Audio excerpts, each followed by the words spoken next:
Hello dear friends, let us start with a new video of permanent tissue. Permanent tissue is a group of cells which have lost the capacity of division and acquired the permanent size, shape and function. It is due to the different morphological, physiological and functional changes that occurs during the maturation of the cell. Depends upon the cells, there are two types, that is simple and the complex permanent tissues. Simple permanent tissues are made up of only one type of the cells carrying the similar functions. This tissue is either living or dead. Following are the types of the simple permanent tissues, that is parenchyma, collenchyma and sclerenchyma. Parenchyma cells in this tissue are thin walled, isodiametric, round, oval to the polygonal or elongated in shape. Cell wall is composed of cellulose. Cells are living with a prominent nucleus, cytoplasm with a large vacuole. This is less specialized permanent tissues. We know that the parenchymatic cells are easily identified by its oval shape or round shape, and they are with a prominent nucleus and with a large vacuoles. Let us see the next one, that is the parenchyma with an intracellular spaces.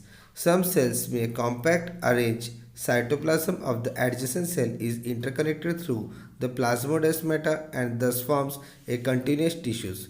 These cells are distributed in all parts of the body, that is epidermis, cortex, pericycle, pith, mesophyll cells, endosperms, xylem and phloem. These cells have the function to store the food, water and help in the exchange of the gases, which is also responsible for the buoyancy, performing photosynthesis and different functions in the plant body. Dedifferentiation in the parenchymatic cells develops the vascular cambium and the cork cambium at the time of the secondary growth. This secondary growth is a special feature of the parenchymatic cell. Let us see the diagram. Simple parenchymatic cells, that is the permanent tissues, are having the cytoplasm, vacuoles, nucleus, intracellular spaces, thin primary cell walls. You can see it clearly under the microscope. It observes as it is. There is clearly the oval shape can be identified, and with the vacuole the space in between it. The collenchyma is the simple permanent tissues made up of the living cells. The cell wall is cellulosic but shows the uneven deposition of cellulose, pectin, especially at the corners. The wall may show the presence of the pits also.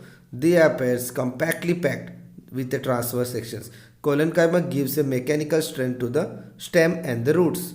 Let us see the collenchyma structure. They are having a vacuole in between, that is a free space with a nucleus, and they are having a chamber-like part. The vacuole is big one. Why? For the storage of the food and the water. Sclerenchymatic tissue. It is a simple permanent tissues made up of compactly arranged, thick-walled dead cells. These cells are the living at the time of production, but at maturity they get dead. As these cells are devoid of cytoplasm, they are thickened walled, and due to the uniform deposition of lignin, cell remains interconnected through the several pits. There are two types, that is fibers and sclerids. Fibers are thread-like, elongated, while the sclerids are usually broad, blunt, and the walls. Let us see the structure of it.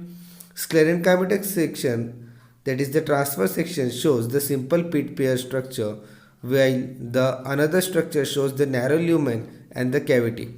Tissue functions mainly for giving a mechanical strength, rigidity to the stems like jute, flask and hems. Thank you for watching the video.